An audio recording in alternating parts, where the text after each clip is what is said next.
नमस्कार साथियों, स्वागत है मेरे इस YouTube चैनल में जिसका नाम है सेंसर क्लासेस। आज हम पढ़ेंगे नवपाषाण काल के बारे में। पिछले वीडियो में हमने पढ़ लिया था मध्य पाषाण काल के बारे में।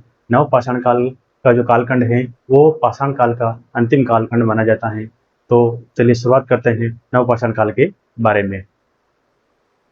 नवपाषाण काल की क्या विशेषताएं हैं और इसके पुरास्थल कौन कौन से हैं, इस वीडियो के माध्यम से हम आज अध्ययन करेंगे। तो चलिए शुरू करते हैं। नवपाषाण काल का समय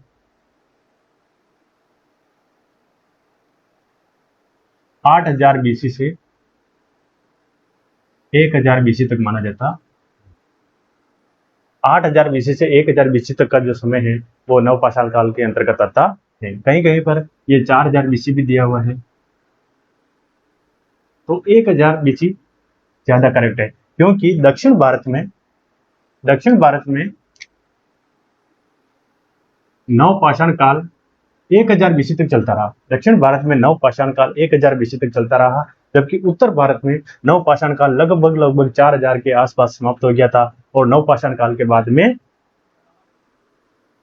ताम्रपाषाणिक सभ्यताएं स्टार्ट हो गई थी। बाद में किनके बाद में? नवपाषाण काल के बाद में धातुओं का प्रयोग शुरू होना स्टार्ट हो गया था। इस वजह से पाषाण यानी कि ताम्रपाषाणिक सभ्यताओं की शुरुआत हुई थी। अब नवपाषाण काल मध्य पाषाण काल से किस प्रकार से अलग है वो देखते हैं। मध्य पाषाण काल में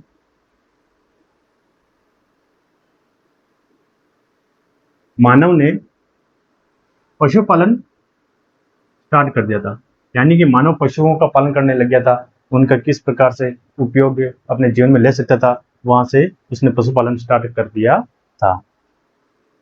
लेकिन नवपाषाण काल किस प्रकार से लगे?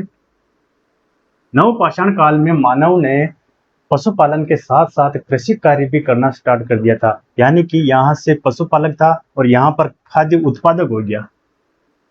कृषि कार्य करने की वजह से कृषि कार्य करना स्टार्ट कर दिया था, जिसकी वजह से ये क्या हो गया, खाने का उत्पादन करने लग गया था। खाद्य उत्पादक की श्रेणी में आ गया था। अब जब कृषि कार्य कर रहा है मानव, तो कृषि जब करेगा मानव तो उसको एक जगह पर रहना पड़ेगा, एक निश्चित जगह पर रहना पड़ेगा, क्योंकि हम सब जानते हैं कि फसल को बोते हैं तो कम से कम 4-5 महीने में वो पकती हैं, तो 4-5 महीने तक तो कम से कम उसे एक जगह पे रहना पड़ेगा, 4 से 5 उस फसल को पकने तक। ठीक है, तो यानी कि धीरे धीरे कृषि कार्य करने की वजह से उनके जीवन में स्थायित्व आ गया, यानी कि वो स्थायित्व आने की वजह से गांवों का विकास हुआ, ग्राम का विकास हुआ। स्थायित्व आने की वजह से ग्राम का विकास हुआ। ठीक है, और अब जब कृषि कार्य कर रहा है तो खाद्यान्न पैदा कर रहा है मानव, खाद्यान्न पैदा कर रहा है, तो जैसे शीत ऋतु में उसने गेहूं जो बोया। ठीक है, शीत ऋतु में गेहूं जो बोने के बाद में अब उसको पूरे साल भर गेहूं की जरूरत पड़ती है। अब इस पूरे साल भर के गेहूं को इकट्ठा करने के लिए उसने क्या किया, मृद भांडों का विकास हुआ, यानी कि खाद्यान्नों को इकट्ठा करने के लिए मानव ने मृद भांडों का विकास नवपाषाण काल में ही स्टार्ट किया था। इसके साथ साथ एक विशेषता और है, इसी काल में नावों का विकास हुआ, नाव का निर्माण हुआ। इसी काल में हम यूँ कह सकते हैं कि खाद्यान्न, जब मानव किसी गांव में कमी पड़ गई खाद्यान्न की, तो एक जगह से दूसरी जगह पर ले जाने के लिए उसको किसी परिवहन के साधन की आवश्यकता हुई, और इस साधन की आवश्यकता की पूर्ति के लिए उन्होंने पहिए का आविष्कार किया, यानी कि पहिए का आविष्कार नवपाषाण काल की देन मानी जाती है। इस काल के जो औजार हैं, उन औजारों, मध्य पाषाण काल के औजारों के साथ साथ मध्य पाषाण काल के जो औजार हैं वो इस काल में चल ही रहे हैं। मध्य पाषाण काल के औजारों की अपेक्षा ये जो नवपाषाण काल के जो औजार हैं वो अधिक पहने हैं, यानी कि इसके ऊपर क्या किया, उनको घिस घिस कर पॉलिश कर करके इनको अधिक पहना किया जाता था। इस काल का प्रमुख औजार है वो है पत्थर की कुल्हाड़ी।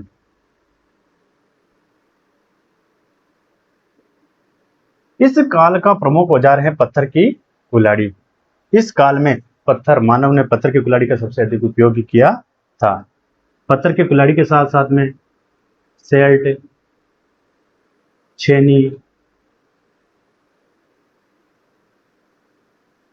और कुदाल, हम सब जानते हैं कि कुदाल का कृषि कार्य में उपयोग किया जाता है।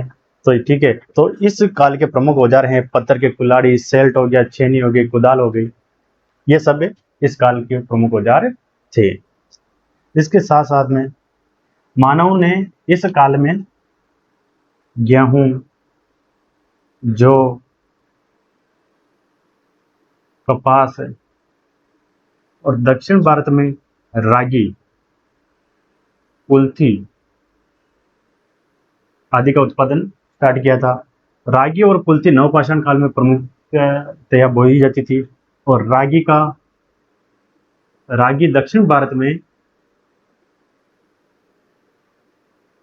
सर्वप्रथम बोई जाने वाली फसल थी। यानी कि दक्षिण भारत में सर्वप्रथम बोई जाने वाली फसल कौन सी थी? रागी थी। बाकी गेहूं, जौ, कपास, रागी, कुल्थी आदि नवपाषाण काल की प्रमुख फसलें थी। अब हम अध्ययन करते हैं नवपाषाण काल के पुरास्थलों के बारे में। ये पुरास्थल कहाँ कहाँ पाए जाते हैं और पूरे भारतवर्ष में कौन कौन से राज्यों में फैले हुए हैं। तो चलिए शुरुआत करते हैं। नवपाषाण काल के पुरास्थल जो कि पाकिस्तान में, भारत में, पूरे भारतीय उपमहाद्वीप में फैले हुए हैं। तो चलिए शुरुआत करते हैं पाकिस्तान से।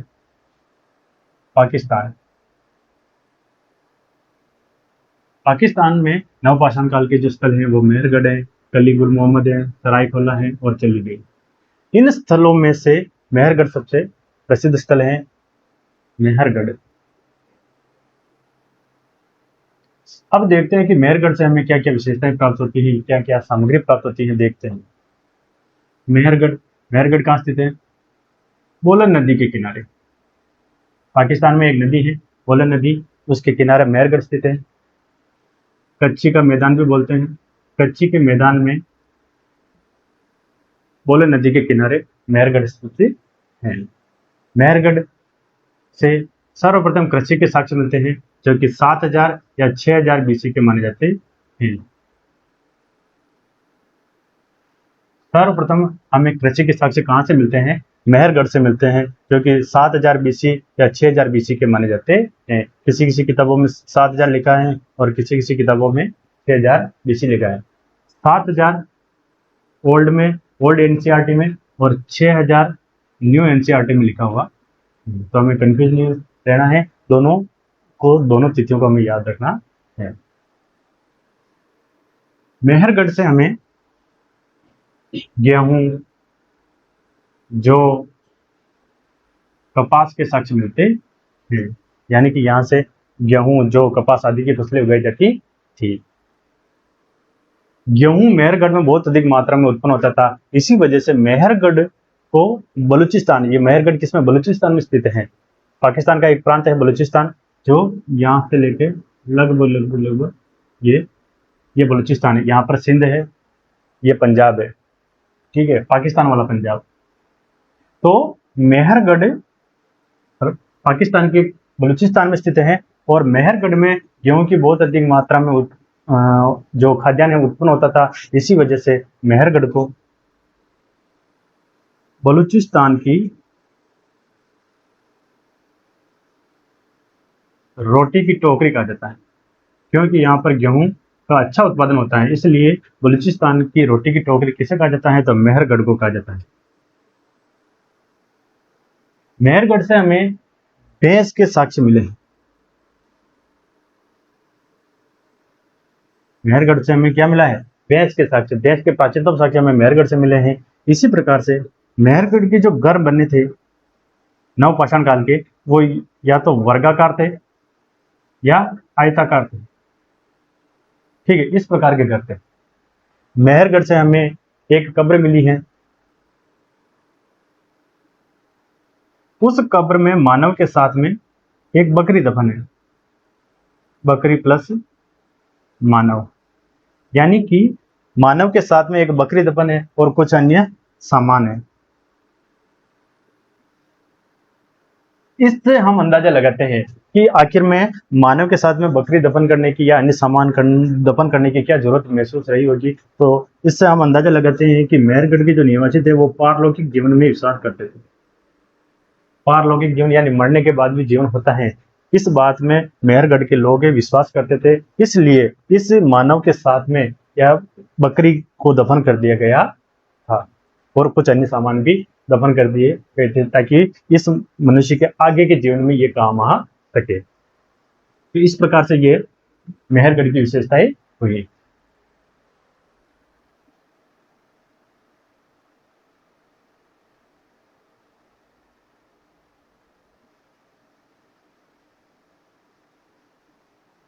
अब हम देखते हैं कि भारत में कौन कौन से स्थान है जहां से हमें नवपाषाण काल की जो उपकरण कह दे या विशेषताएं कह दे वो हमें मिली है। तो सर्वप्रथम जम्मू और कश्मीर का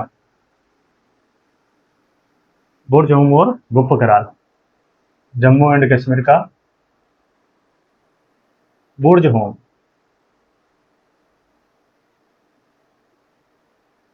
इस स्थान की खोज सर्वप्रथम डी टेरा एंड पीटरसन ने की थी।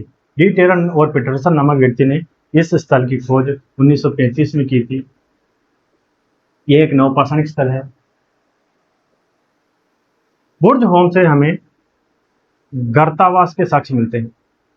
अब गर्तावास क्या होता है, जैसे ये धरातल हो गया और यहां से जमीन के अंदर एक गुफा टाइप, ठीक है, रहने का स्थान है, यानी कि धरातल के नीचे एक आवास बनाकर गुफा बनाकर यहाँ पर आदमी रहते थे। तो इसके साक्ष्य हमें बुर्ज होम से मिलते हैं। और इस गर्तावास में सीढ़ियां थी, यानी नीचे उतरने के लिए सीढ़ियां उपयोग में लेता था मानव। तो इस प्रकार से ये था। तो गर्तावास के साक्ष्य यहां से हो गए। बुर्ज होम से मेहरगढ़ की तरह एक कब्र मिली है। अब मेहरगढ़ में बकरी था और यहाँ पे क्या हो गया, कुत्ता, यानी कि यहाँ की एक कब्र में कुत्ता और मानव को साथ में दफनाया गया है और इसी के साथ में कुछ अन्य सामान भी हैं। यानी कि इससे भी यहाँ से भी हम ये अनुमान लगाते हैं कि यहाँ के निवासियों को भी, बुर्ज होम के निवासियों को भी पारलौकिक जीवन में विश्वास था।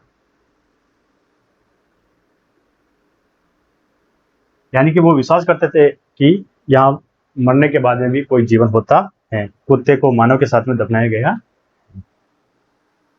यहाँ से हड्डियों के औजार भी मिले हैं।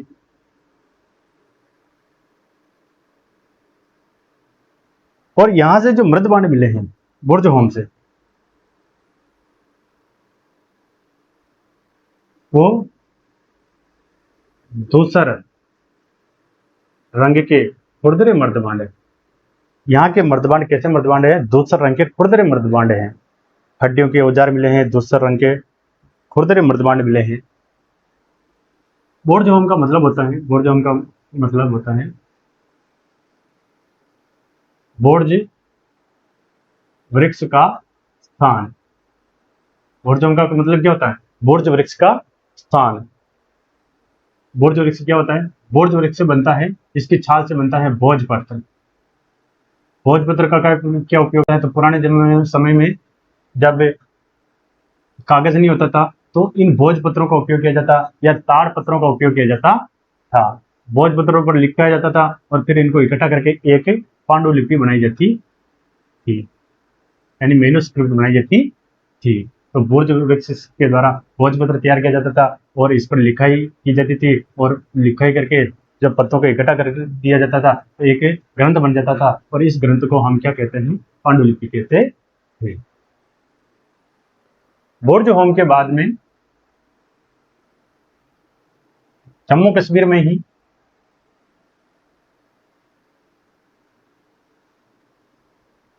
बुर्ज होम के बाद में जम्मू कश्मीर में ही एक स्थान है गोप कराल।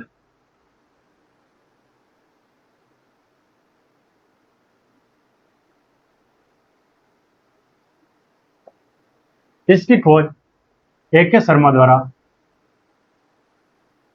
1981 में की गई। गोप कराल की खोज कब की गई? AK शर्मा द्वारा 1981 में की गई थी। गोप कराल का मतलब क्या है? अर्थ है कुम्हार या कुलाल या कल्लाल की गुफा। कुलाल भी कह सकते हैं, कल्लाल भी कह सकते हैं, की गुफा। यहां से भी हमें गर्तावास के साक्ष्य मिले हैं और हड्डियों के साक्ष्य मिले हैं। हड्डियों के उपकरणों के साक्ष्य, हड्डियों के उपकरण हैं, औजार हैं, इनके साक्ष्य हमें गोप कराल से मिलते हैं। अब हम देखते हैं यूपी में।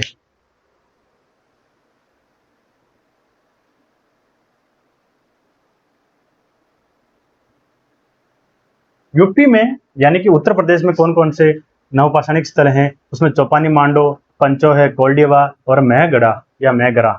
ठीक है, चौपानी मांडो यूपी। चौपानी मांडो की क्या विशेषता है? चौपानी मांडो से हमें सबसे पुराने मृदभांड मिलते हैं, प्राचीनतम मृदभांड।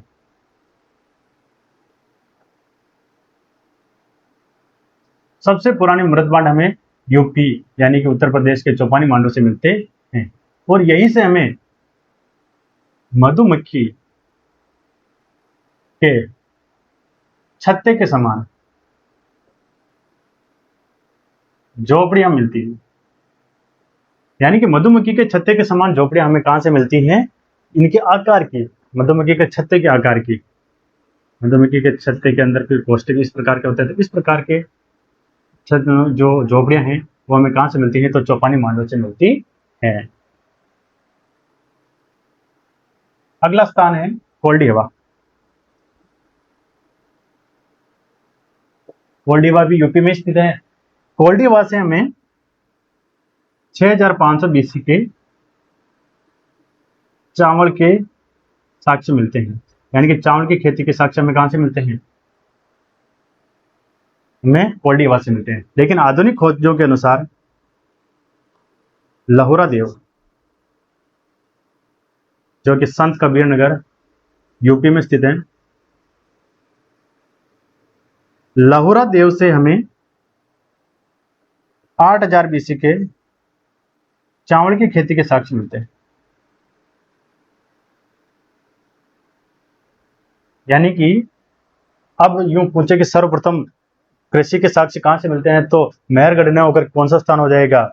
लहुरा देव। और चावल के साक्ष्य यानी चावल की खेती के साक्ष्य भी हमें कहां से मिलते हैं? लहुरा देव से मिलते हैं।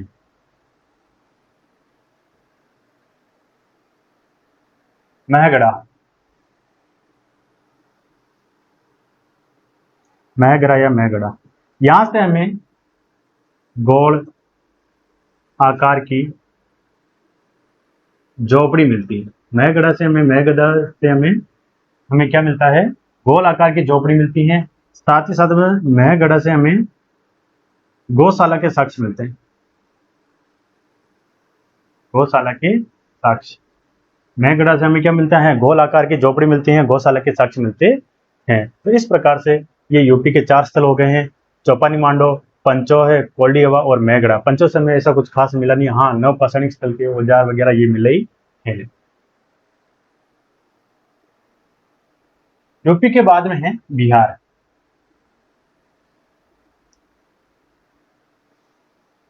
बिहार में जो सारण है, सारण जिले में स्थित है चिरान।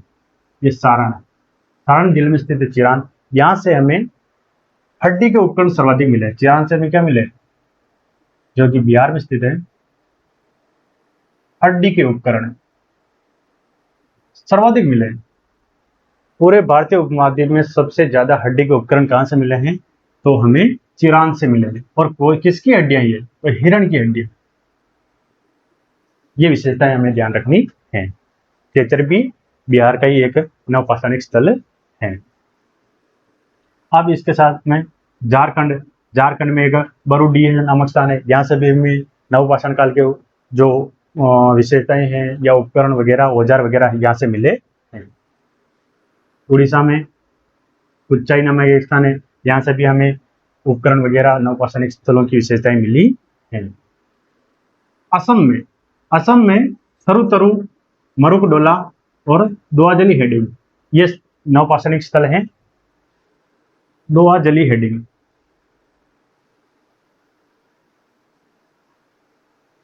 दाऊजली हेडिंग, यहां से हमें, जो कि ये कहां स्थित है, असम में। दाऊजली हेडिंग से हमें जोमिंग कृषि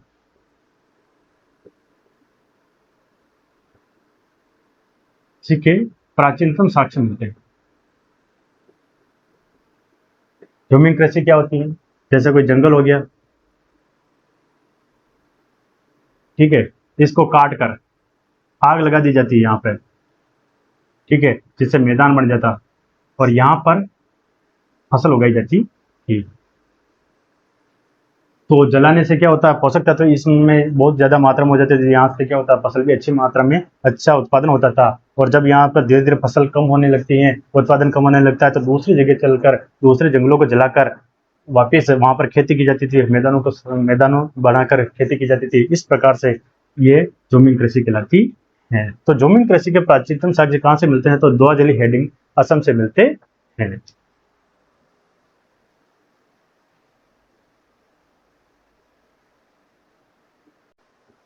अब हम उतनूर, जो कि तेलंगाना में स्थित है, उसके बारे में देखते हैं कि उतनूर की क्या क्या विशेषताएं हैं। उतनूर ये कहाँ स्थित है? तेलंगाना। उतनूर नवपाषाणिक स्थल से हमें एक हड्डी का सुइया मिला है। हड्डी का सुइया यहाँ से प्राप्त हुआ है। इससे हम कह सकते हैं कि यहाँ के लोगों को वस्त्र निर्माण की जानकारी थी, यानी कि यहाँ के निवासी वस्त्र निर्माण करते थे। इसी के साथ में यहाँ से एस माउंट, यानी कि राख के ढेर हमें उतनूर से मिले हैं। अब ये राख के ढेर कैसे होते थे? तो पुराने समय में जब मनुष्य रहते थे, जैसे किसी स्थान पर रह रहे हैं और यहाँ पर पशुओं को चराते थे, और पशुओं को चराने के बाद में जो गोबर इकट्ठा होता था, उसको एक जगह इकट्ठा कर दिया जाता, ठीक है। और जब कभी मनुष्य यहाँ से पलायन करता था, तो इस गोबर के ढेर में आग लगाकर चला जाता था, और आग लगाकर चलने जाने के बाद में यहाँ पर एक राख के ढेर बन जाते थे, और यही राख के ढेर हमें उतनूर से मिले हैं। आगे देखते हैं, अगला स्थान है पेयमपल्ली। पेयमपल्ली कहाँ स्थित है? तमिलनाडु में। पेयमपल्ली, यहाँ से हमें वस्त्र के साक्ष्य मिले हैं, यानी कि किस प्रकार के वस्त्र पेयमपल्ली में, दक्षिण भारत में नवपाषाण काल के उपयोग करते थे। इस प्रकार के साक्ष्य हमें यहाँ कहाँ से मिले हैं? पेयमपल्ली, तमिलनाडु से मिले हैं।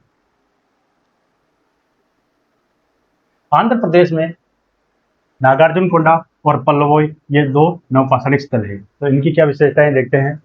नागार्जुन कोंडा और पल्लवोई, इन स्थानों की विशेषता यह है कि यहाँ पर गर्तावास के साक्ष्य मिले हैं। कौन से गर्तावास के साक्ष्य वही है कि मनुष्य नीचे, यानी कि जमीन के नीचे आवास बनाकर, इस प्रकार के आवास बनाकर रहता था। इनको हम गर्तावास कहते हैं। इस प्रकार के साक्ष्य दक्षिण भारत में हमें नागार्जुन कोंडा से मिले हैं, और उत्तर भारत में हमें बुर्जहों और गुप्त कराल से मिले हैं। नागार्जुन कोंडा और पल्लवोई, यहाँ से जो बोझा ढोने के लिए घोड़े या गधे का उपयोग करते थे।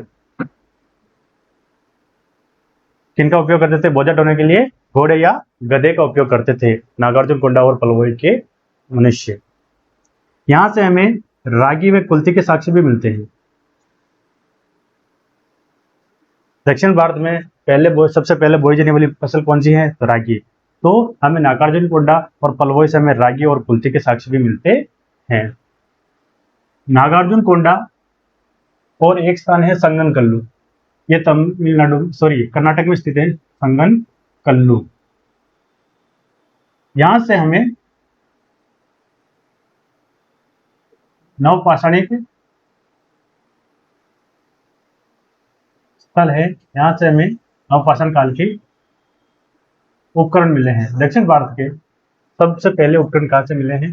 दक्षिण भारत में संगनकल्लू और नागार्जुन कोंडा से हमें नवपाषाणिक उपकरण मिले हैं सबसे पहले।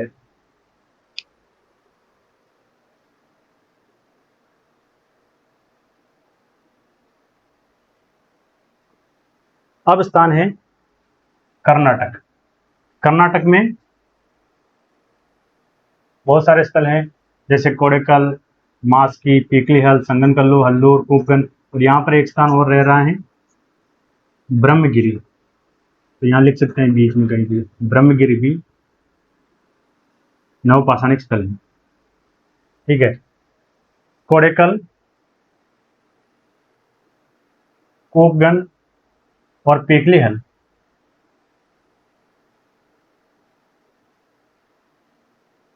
यहां से हमें राख के ढेर मिले हैं, माउंट एस ढेर मिले हैं। संगनकल्लू, जिसे बेल्लारी भी कहते हैं, यहां से हमें नवपाषाण कालीन उपकरण मिले हैं सबसे पहले। दक्षिण भारत में सबसे पहले नागार्जुन कोंडा और संगनकल्लू से हमें दक्षिण भारत के जो उपकरण मिले हैं वो यहां से मिले हैं। इसी प्रकार से ब्रह्मगिरी से हमें कलश समाधान के साक्ष्य मिलते हैं। कलश समाधान क्या होता है? शव को जलाने के बाद में उसके जो अवशेष होते हैं, राख वगैरह या कुछ हड्डियां, उनको एक कलश में रखकर जमीन में दफन कर दिया जाता है। तो इनको कहते हैं यहाँ कलश समाधान। तो इस प्रकार से आज हमने पढ़ा नवपाषाण काल की विशेषताएं, और विशेषताओं के साथ साथ में विभिन्न प्रकार के पुरास्थल जो कि पूरे भारतवर्ष में फैले हुए हैं। धन्यवाद।